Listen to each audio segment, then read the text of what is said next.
Severe thunderstorm warning continues for the east part of Dane County till 6:15 p.m. Using radar 3000 to show you where this storm is going next, and also using Future Track to show you additional chances for storms in our near future. Plus, the latest on a duplex fire on Madison's east side that displaced more than a dozen people. And a Madison tradition is back. I'm Tanasia Shaw at La Fête des Marquettes. With the WISC, this festival is helping a community center. It's all ahead on News 3 Now at 6. Good evening. Thanks for joining us. I'm Eric Franke. And I'm Sarah Carlson. We begin with the stormy weather returning to southern Wisconsin once again. Some parts of our viewing area could see some strong storms move through the area overnight. And those storms could bring with them strong wind, hail, and the risk of an isolated tornado. For the latest, let's head to Chief Meteorologist Alex Harrington with the first warned weather forecast. Keeping a close eye on this severe thunderstorm that has had a history of producing wind gusts up to 54 miles per hour at the Madison airport through the east part of Dane County between Marshall and Deerfield, right along I-94 right now for at least another 10 to 15 minutes. Winds could potentially be gusting upwards of 60 miles per hour and hail to 1 inch in diameter. Areas that are currently in the path of this right now, Deerfield, right now you need to be in your sturdy shelter as we speak immediately here. Lake Mills at 6:18 p.m. and then the Sand Hills Station area as this rolls out towards Jefferson County here a little bit later in the newscast. As we widen things out to show you the rest of southern Wisconsin, a couple showers and storms trying to pop up in southwest Wisconsin. Tornado warnings to the south and west of Dubuque. We're keeping a close eye on Future Track as well to help us get the latest indication on where storms will continue to evolve throughout the evening.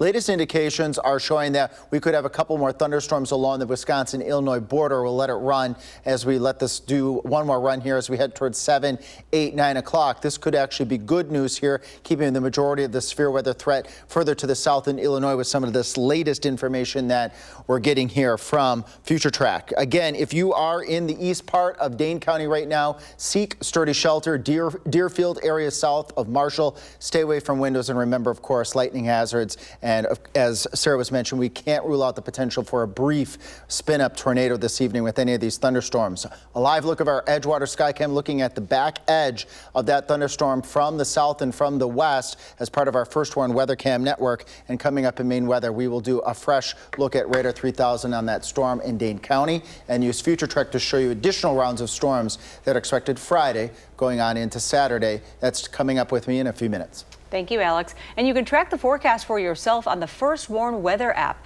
It has hourly planners, road conditions, and radar.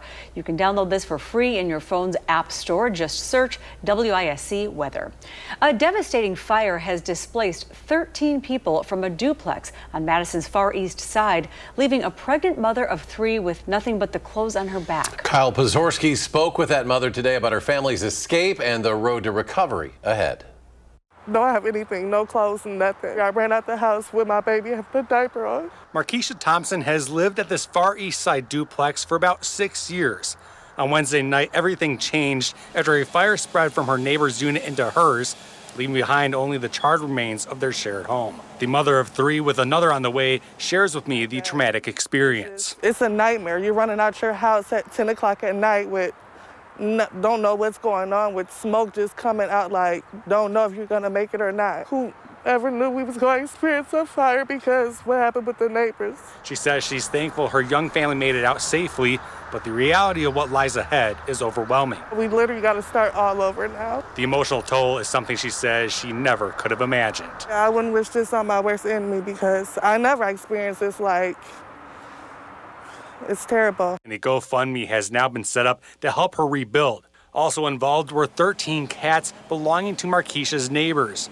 8 died as a result, 5 survived. Madison Fire says the neighbor's yard contains several objects, including gas cans, propane tanks, a golf cart, and tires. The cause is now under investigation. On Madison's far east side, Kyle Pozorski, News 3 Now. Kyle, thanks. We know a lot of folks want to help. We have a link to that GoFundMe. It's set up right now at channel3000.com. And now to continuing coverage of a double homicide in the town of Middleton this week. The Dane County Sheriff's Office has identified David and Teresa Papst's son as the shooter. Investigators believe 25-year-old James Papst shot his parents sometime after 9:30 p.m. Monday using a handheld he legally purchased. James then drove away from the scene, making it into Vernon County before dying by suicide during a standoff with police. The founder and CEO of Madison nonprofit Urban Triage is facing charges. Brandy Grayson turned herself in after allegedly breaking open a door and entering the home of someone she had been in a relationship with.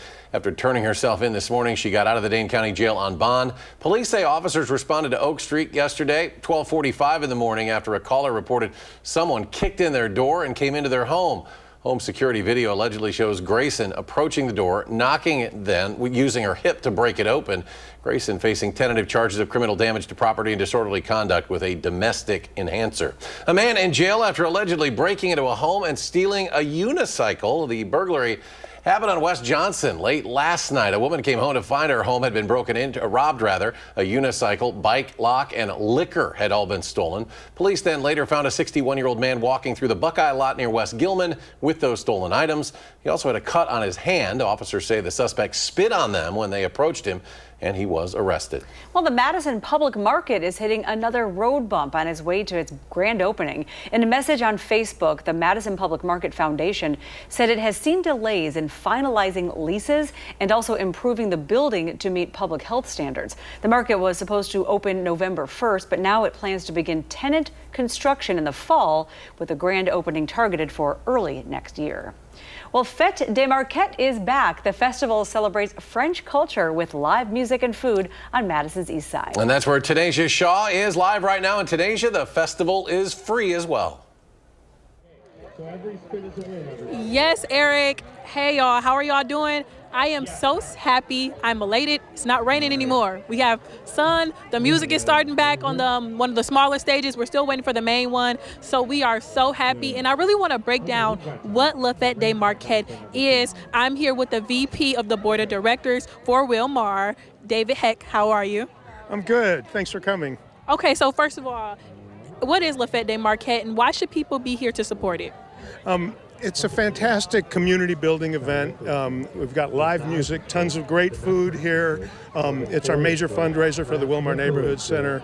And it's one of the best festivals you're going to get in Wisconsin, and everything is free. And you said everything is free is one of the best. I'm sorry to cut you off. And that has to be true because it was pouring down raining and people stayed in their tents. As an organizer, how did it feel to see everybody weathering the storm for you guys? That's just part of our community. Everybody just pulls together. We've got tons of volunteers that make this happen. I should say that it's free to get here, but we do want you to buy food and buy drinks when not everything is free, but the fun is free. And it's our major fundraiser for the year for the Wilmar Neighborhood Center. Right, and then tell me about the Wilmar Neighborhood Center and what you guys do throughout the year. We have all kinds of after-school programs, food pantries, senior programs. We're helping to serve the underserved, and this is part of our community building and our major fundraiser for the year. Absolutely, guys. So if you don't have anything to do this weekend, now you do. You can come down here on Madison's east side to La Fête des Marquettes. You're not only getting free music, which is free, but you can buy food from these local vendors. So much to do, and it's supporting a really good cause. Eric and Sarah, I'm going to send it back to you in studio. We have some more celebrating to do. Like I said earlier, it's some karaoke going on. I need to get my singing on and everything. So I'm going to send it back to y'all in studio. All right, Tanisha, always a good weekend. It sounds fun, thanks. Well, almost 20 years now on Madison's Near East Side. Tanisha, thank you. And it'll be a busy weekend in Madison, which means you should prepare for road closures to keep event attendees safe. For Fête de Marquette, South Ingersoll will be closed between East Main and East Wilson now through Monday.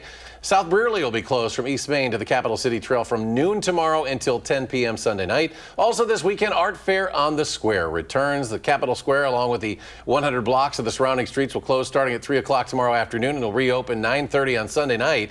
You can find more road closures this weekend. Just search for the story we have linked at channel3000.com. Coming up on News 3 Now at 6, check your cupboards why a popular snack item is getting a recall. Plus, tick bite cases are on the rise, according to SSM Health. What they say could be a factor in the rise when we come back.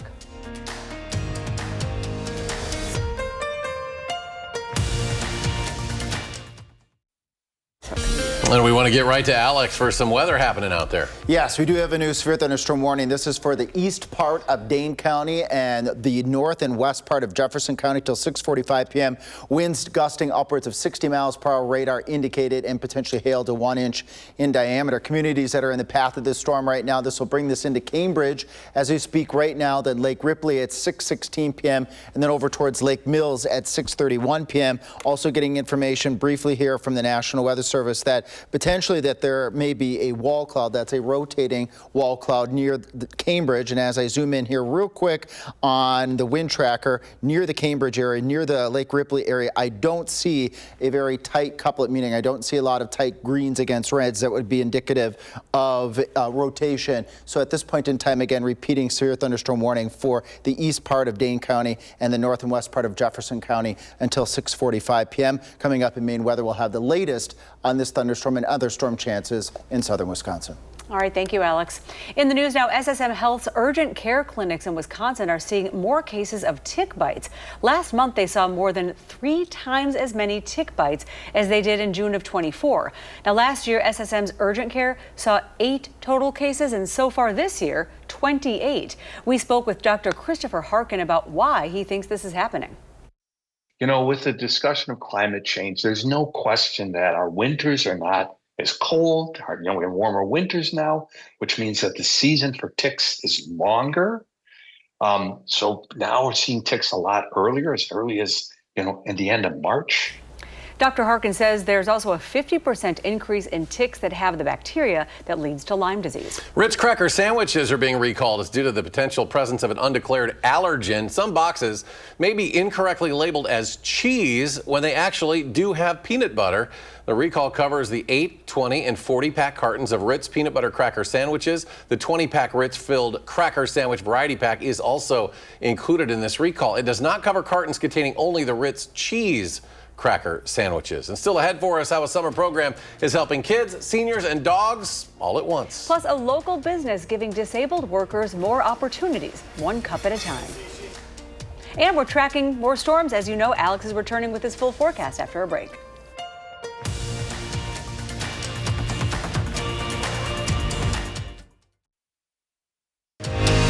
You're watching News 3 Now at 6. Welcome back. A new coffee shop in Monona aims to give people with disabilities a space to work, learn, and grow. Arman Rahman takes us to Java Abilities. Owner Tim McDonald started brewing the idea for Java Abilities after seeing some of the workplace challenges faced by his son, Zach. I work hard. I work hard. That's Zach, working the cash register, brewing up Americanos, and taking out the trash. He's one of 10 employees with disabilities at Java Abilities. McDonald says he started the coffee shop after seeing how there weren't enough employers in Dane County who hired people with disabilities other than Quick Trip. I also had friends that had cognitive disabilities that were let go from jobs because they didn't have all the training they needed, and it was devastating.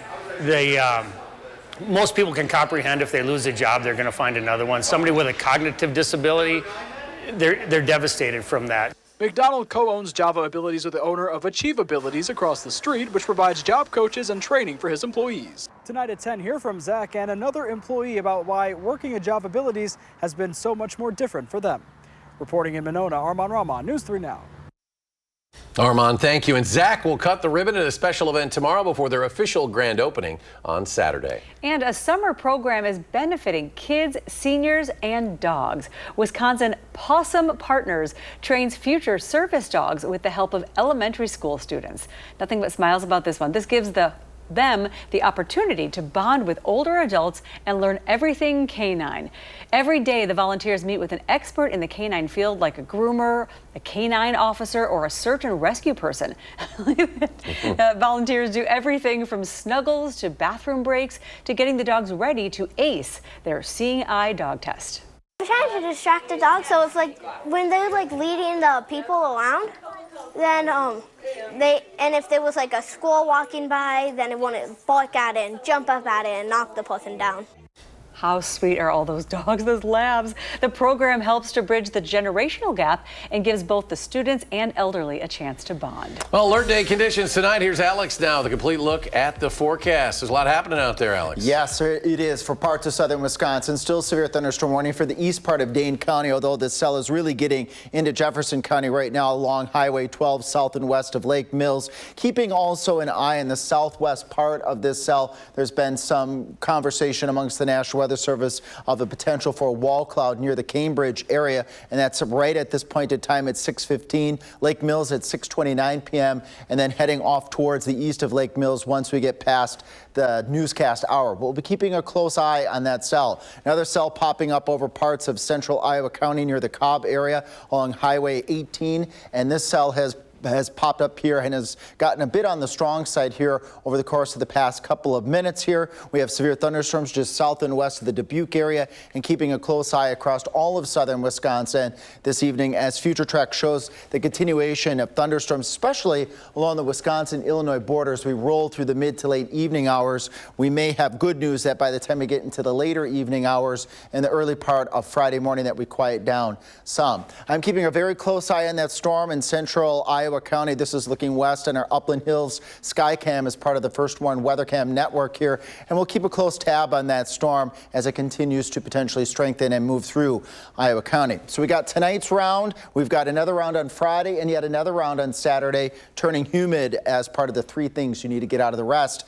of the forecast for tonight. Here's how that pans out. 10 o'clock, those showers and thunderstorms that we're having this evening, it's out of here. A couple of showers and storms can't be ruled out during the day on Friday.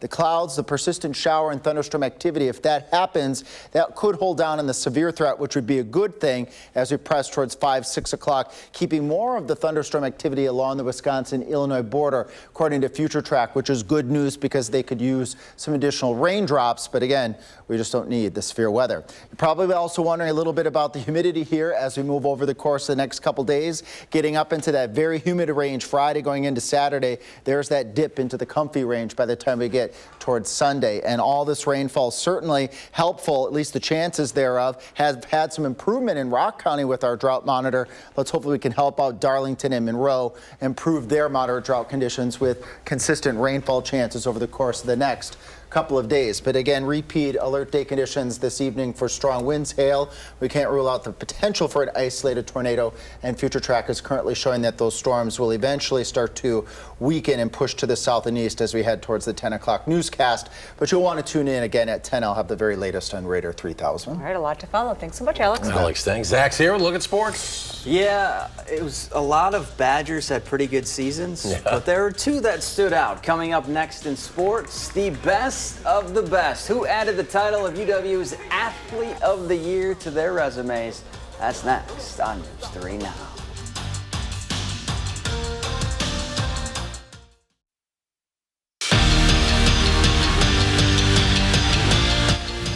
After reading over all the accolades this season, it was an easy decision to name Casey O'Brien and Jason Swarens UW's Athletes of the Year.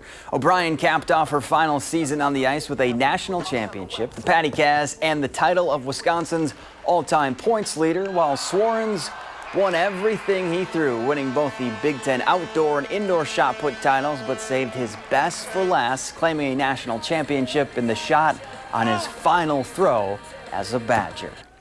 For the third straight year, Wisconsin football has teamed up with Second Harvest Food Bank of Southern Wisconsin to help tackle hunger. And the Badgers brought out the big guns. The O-line and tight end spent the afternoon sorting through and packing up 30,000 pounds of food to help those in need.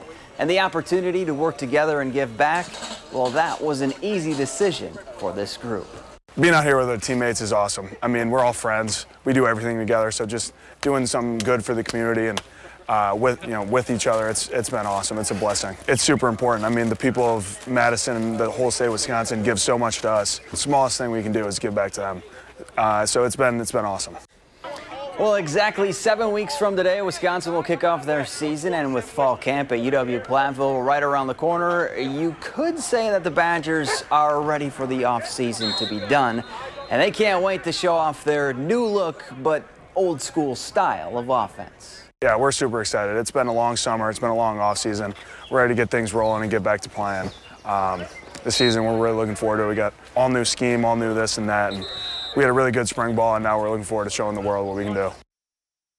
Lots to prove. Yeah, it's almost here, too. It's coming fast. All right, quick final check with Alex. Continuation of severe thunderstorms for Jefferson County. If you can take a picture, this is what that storm looks like near Fort Atkinson. Has structure of rotation with it. At this point, severe thunderstorm warning for winds gusting upwards of 60 miles per hour and the potential for some hail with that thunderstorm as it continues to move through Jefferson County. Although maybe this last scan here, maybe some good news. Maybe it's starting to take a little bit of a weakening mode here, which would certainly be good news. Keeping an eye on another storm out across central Iowa County near the Cobb area and across the rest of southern Wisconsin. Just had a cell pop up near Stoughton. Storms near Dubuque. We'll keep a close eye on radar 3000 throughout the evening, and we'll cut in as necessary and have the First Warn weather app handy this evening too. All right, thanks, Alex. And finally tonight, we want to bid farewell. We don't want to, but we have to one of our own. Today is Director Curtis Johnson's last day here at News 3 Now. He joined our team 3 years ago. There he is. Give us a wave, eventually taking over as the head of the directing department. Who is Curtis Johnson? I just had to say it one final time. Inside joke there. Throughout that time, Kurt has been an invaluable member of the team, directing and helping create some of our biggest shows in recent years, including our conventions, elections, telethons, so much more. Kurt, we're going to miss you. You've had a great attitude here, and we will miss you. Best of luck in the future. See you tonight at 10, folks.